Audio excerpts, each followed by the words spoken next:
കർത്താവിൻ്റെ അതിപരിശുദ്ധമായ നാമം ഈ പകലിൽ വാഴ്ത്തപ്പെടുമാറാകട്ടെ. അനുഗ്രഹീതമായ ഈ നല്ല സമയത്തെ ഓർത്ത് ഞാൻ കർത്താവിന് സ്തോത്രം ചെയ്യുന്നു. എന്നോട് ഒരുമിച്ച് വേദിയിലായിരിക്കുന്ന അനുഗ്രഹീതരായ കർത്തൃദാസന്മാർ, ഈ സെമിനാറിൽ പങ്കെടുത്തുകൊണ്ടിരിക്കുന്ന ബഹുമാന്യരായ ദൈവമക്കൾ, നിങ്ങൾക്കെല്ലാവർക്കും കർത്താവായ യേശു ക്രിസ്തുവിൻ്റെ നിസ്തുലമായ നാമത്തിൽ സ്നേഹവന്ദനം അറിയിക്കുന്നു. കാലിക പ്രാധാന്യമുള്ള ഒരു വിഷയമാണ് ഇപ്രാവശ്യത്തെ കോൺഫറൻസിൻ്റെ തീമായി എടുത്തിരിക്കുന്നത്. അതോർത്ത് ഞാൻ ദൈവത്തിന് സ്തോത്രം ചെയ്യുന്നു. ഇന്ന് നടക്കുന്ന ഈ സെമിനാറിൽ ഞങ്ങളെ മടക്കി വരുത്തണമേ എന്ന ഈ വിഷയത്തെ ആസ്പദമാക്കി 3 വ്യത്യസ്ത തലങ്ങളിൽ കർത്താവിൻ്റെ ദാസന്മാർ ഇവിടെ ദൈവത്തിൻ്റെ വചനത്തിൽ നിന്ന് നമ്മോട് സംസാരിച്ചുകൊണ്ടിരിക്കുകയാണല്ലോ. എനിക്ക് അനുവദിച്ചിരിക്കുന്ന വിഷയം ബന്ധങ്ങളിലുള്ള മടങ്ങിവരവ്, റിസ്റ്റോറേഷൻ ഓഫ് ദ റിലേഷൻഷിപ്സ്. ഞാൻ ഈ വിഷയം എന്നോട് ആവശ്യപ്പെട്ടപ്പോൾ ഒന്ന് പരിങ്ങി ഈ വിഷയത്തെക്കുറിച്ച് സംസാരിക്കാൻ. വേറൊന്നുമല്ല, നമ്മുടെ ദൈവസഭകളിലൊക്കെ ദീർഘവർഷങ്ങൾ കർത്താവിന് വേണ്ടി അധ്വാനിച്ച അനുഗ്രഹീതരായ പക്വതയുള്ള അനുഭവങ്ങളുള്ള കർത്താവിൻ്റെ ദാസന്മാർ തർജ്ജനം ചെയ്ത് പങ്കുവയ്ക്കേണ്ട ഒരു വിഷയമാണ് ഈ വിഷയം. കാരണം നാം ഈ പാർക്കുന്ന കാലഘട്ടങ്ങളിൽ നാം കാണാതിരിക്കുന്ന ഒരു സത്യമാണ് ബന്ധം. പേരുകൊണ്ട് മാത്രം ബന്ധം പറയുന്ന ഒരു കാലഘട്ടമാണ് ഈ കാലഘട്ടം. അതുകൊണ്ട് തന്നെ ഈ വിഷയത്തിന് ഒരുപാട് മേഖലകൾ ദൈവത്തിന്റെ വചനത്തിൽ നിന്നും നാം ശ്രദ്ധിച്ചിരിക്കേണ്ടതായിട്ടുണ്ട്. അതിന് എല്ലാ മേഖലകളിലേക്കും ഇറങ്ങിച്ചെല്ലാനുള്ള സമയം ഇന്ന് പകലിൽ നമുക്കില്ലല്ലോ. ഇതെവിടെ നോക്കിയാലും സംസാരിക്കുന്ന ഒരു വിഷയം ബന്ധങ്ങളുടെ തകർച്ചയാണ്. വ്യക്തികൾ തമ്മിലുള്ള ബന്ധങ്ങൾ, കുടുംബങ്ങളിലെ ബന്ധങ്ങൾ, രാഷ്ട്രീയ ബന്ധങ്ങൾ, ബന്ധങ്ങൾ തകർന്നിരിക്കുന്ന ഇതുപോലൊരു കാലഘട്ടം വേറെ ഒരു കാലഘട്ടം ഉണ്ടെന്ന് എനിക്ക് തോന്നുന്നില്ല. ദൈവം മനുഷ്യനെ സൃഷ്ടിച്ചത് ഒരു ബന്ധത്തിന് വേണ്ടിയാണ്. ബന്ധമുണ്ടായിരിക്കേണ്ടതിനും ബന്ധങ്ങളിൽ വസിക്കേണ്ടതിനുമാണ് ദൈവം മനുഷ്യനെ സൃഷ്ടിച്ചത്. എന്നാൽ കാലഘട്ടങ്ങൾ മുൻപോട്ട് പോയപ്പോൾ നമ്മുടെ ബന്ധങ്ങൾക്കൊക്കെ ഒരുപാട് ഭ്രംശനം സംഭവിച്ചു. അതൊരു സത്യമാണ്. ഇന്ന് ഞാൻ ഈ വിഷയം ഇവിടെ അവതരിപ്പിക്കുമ്പോൾ ദൈവത്തിന്റെ വചനത്തിന്റെ അടിസ്ഥാനത്തിൽ മുറിപ്പെടുത്തുന്ന ചില വാക്യങ്ങൾ ഒരുപക്ഷെ ഉദ്ധരിച്ചേക്കാം. അതെന്റെ തെറ്റല്ല, കർത്താവിന്റെ വചനത്തിൽ പങ്കുവെക്കുന്നതായതുകൊണ്ട് മാത്രം ഞാൻ അതിനെ അതുപോലെ പരാമർശിക്കുവാൻ ആഗ്രഹിക്കുന്നു. ദയവായി ക്ഷമിച്ചാലും. ഇതിന് 3 വീക്ഷണങ്ങൾ ഞാൻ എടുക്കുന്നു. The first perspective is the perspective of the Lord Jesus. നമ്മുടെ കർത്താവായ യേശു ക്രിസ്തുവിന്റെ ബന്ധങ്ങളുടെ വീക്ഷണം. യേശു 2 കൽപ്പന കൊടുത്തു. കർത്താവ് കൊടുത്ത 1ാമത്തെ കൽപ്പന, നിന്റെ ദൈവമായ കർത്താവിനെ നീ പൂർണ്ണ ഹൃദയത്തോടും പൂർണ്ണ മനസ്സോടും പൂർണ്ണ ആത്മാവോടും സ്നേഹിക്കണം, അവനെ ആരാധിക്കണം. നമുക്ക് എല്ലാവർക്കും ഇഷ്ടമുള്ള ഒരു ഭാഗമാണ് ഈ ഭാഗം. കർത്താവ് ഈ കാര്യം പറഞ്ഞിട്ട് തൊട്ടടുത്ത വാക്യത്തിൽ യേശു അതിനോട് ചേർത്ത ഒരു വാക്യം പറഞ്ഞു, നിന്റെ കൂട്ടുകാരനെ നിന്നെ പോലെ തന്നെ നീ സ്നേഹിക്കണം. യേശു ഇത് പറയുവാൻ കാരണം, യേശു ജീവിച്ച ആ കാലഘട്ടത്തിൽ തന്റെ കൂടെ പോയ ശിഷ്യന്മാര് പോലും ബന്ധങ്ങളിൽ സ്ട്രഗിൾ ചെയ്യുന്നത് യേശു കണ്ടു. അതുകൊണ്ട് യേശു 2ാമത്തെ കൽപ്പനയായി തന്നെ അനുധാവനം ചെയ്യുന്ന ദൈവജനത്തോട് പറഞ്ഞു, നിന്റെ കൂട്ടുകാരനെ നിന്നെ പോലെ നീ സ്നേഹിക്കണം. യേശുവിന്റെ ഈ വീക്ഷണം അവിടെ നിൽക്കട്ടെ. The second perspective is the perspective of the gospel writer John.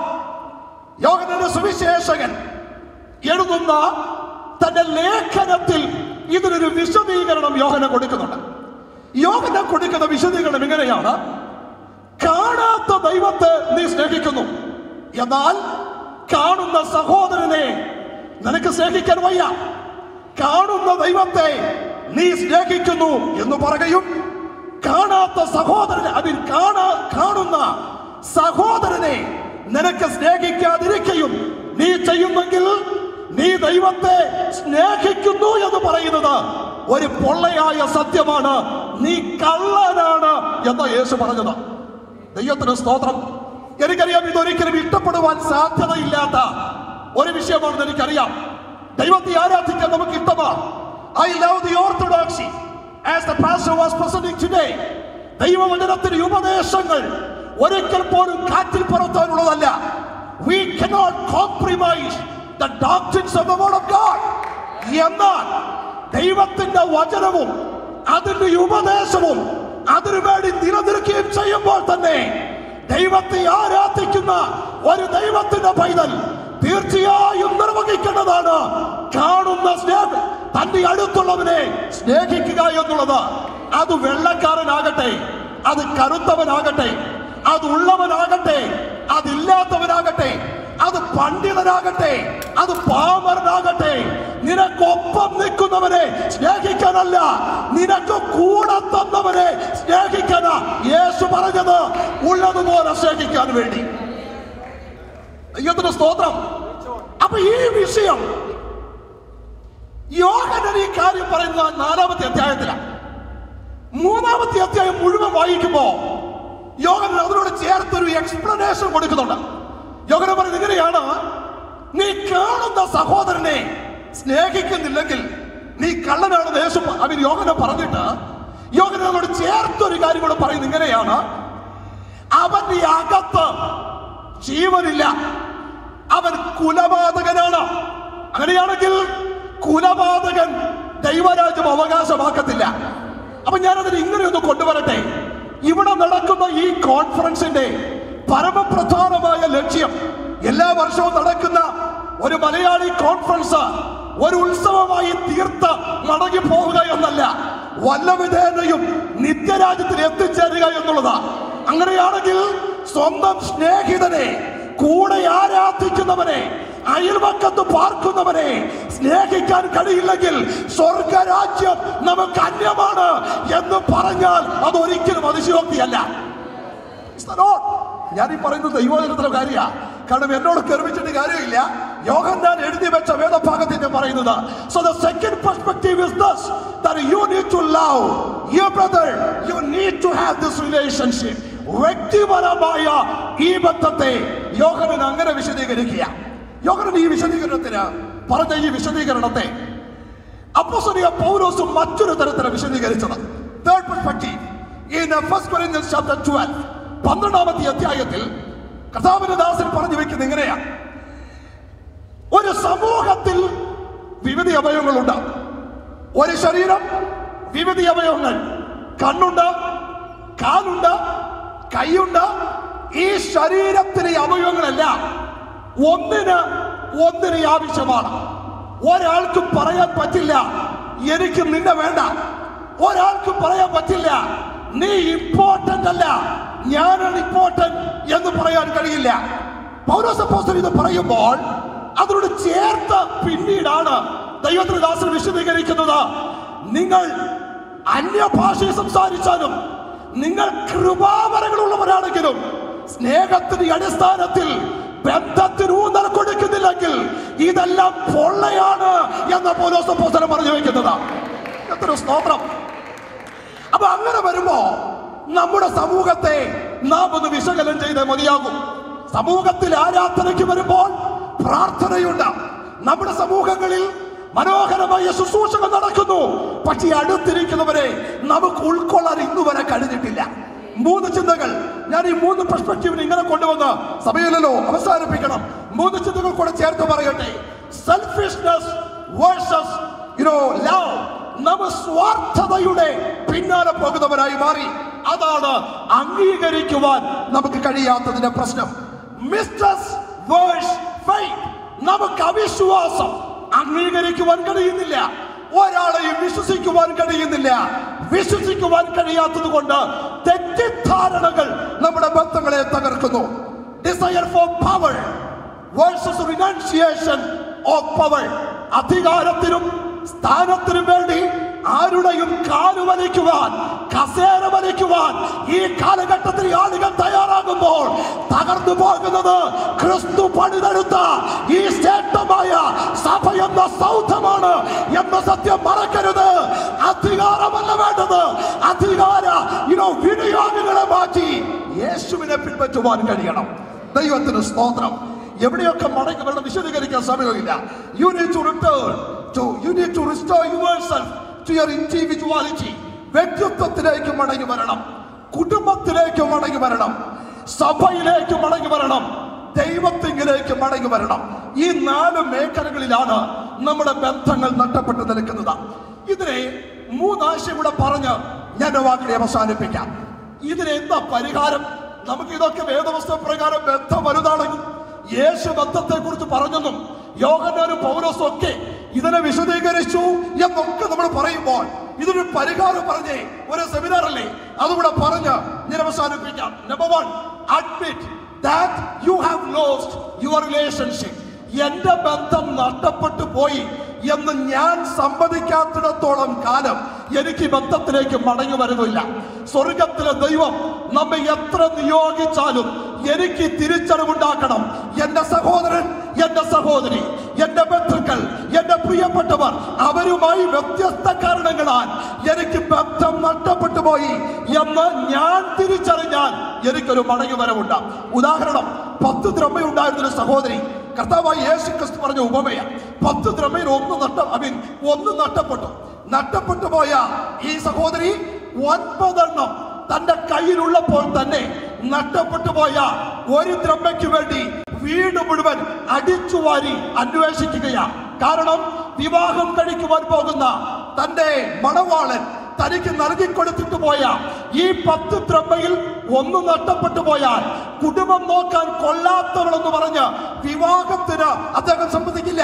അങ്ങനെ വരുമ്പോൾ ഈ പെൺകുട്ടിയുടെ ഭാവി ഒരു ചോദ്യചിഹ്നമായി നിൽക്കുന്നു. ഭാവിയുടെ സുരക്ഷിതത്വത്തിന് വേണ്ടി നഷ്ടപ്പെട്ടു പോയ 1 ദ്രഹ്മ കണ്ടുകിട്ടും വരെ ഇവൾ അന്വേഷിക്കുകയാണ് തന്റെ ബന്ധത്തിലേക്ക് മടങ്ങി വരേണ്ടത്. ഞാനൊരു ചോദ്യം ചോദിക്കാം. നാം ഇത് അംഗീകരിച്ചാലും ഇല്ലെങ്കിലും നമ്മുടെ കയ്യിലൊക്കെ ദൈവം തന്നത് പലതും നഷ്ടപ്പെട്ടു പോയിട്ട് ഒന്ന് വെച്ചുകൊണ്ട് എല്ലാം ഉള്ളവനായി ഭാവിക്കുമ്പോൾ ഈ പകൽ ഒരു കാര്യം തിരിച്ചറിയുക: നിത്യത ഒരിക്കൽ പോലും നമുക്ക് ശ്രേഷ്ഠമായി ലഭ്യമാകയില്ല. കാരണം തന്നത് നഷ്ടപ്പെട്ടു പോയി കിടക്കുകയാണ്. ഈ സഹോദരി നഷ്ടപ്പെട്ടു എന്ന് തിരിച്ചറിഞ്ഞു. 2, search where you have lost it. എവിടെ നഷ്ടപ്പെട്ടു എന്ന് നമ്മൾ അന്വേഷിക്കണം.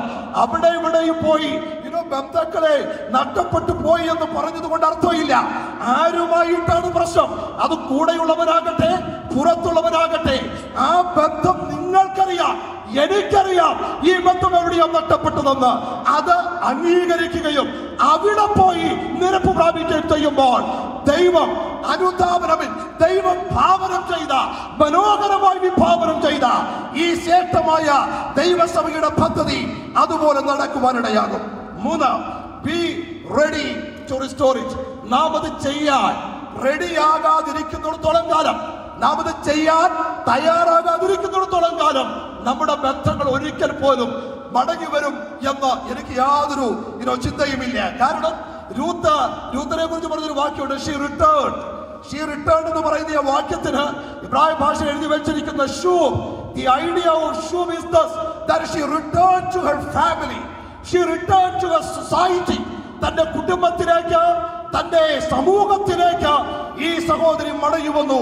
she was ready to return. ഒരു കാര്യം ഇവിടെ പറഞ്ഞ് അവസാനിപ്പിക്കുകയാണ്. നമ്മളെല്ലാവരും പറയുന്ന ഒരു കഥയാണ് നമ്മുടെ കർത്താവായ യേശു ക്രിസ്തു പറഞ്ഞ മുടിയനായ പുത്രന്റെ കഥ. കർത്താവ് പറഞ്ഞ ഈ കഥയിൽ നമ്മൾ വായിക്കുന്നവരെയാണ് ആ മനുഷ്യൻ ഒടുവിൽ തന്റെ ബോധത്തിലേക്ക് മടങ്ങി വന്നു. താൻ തന്നെ അപ്പന്റെ വീട്ടിലേക്ക് വരികയാണ്.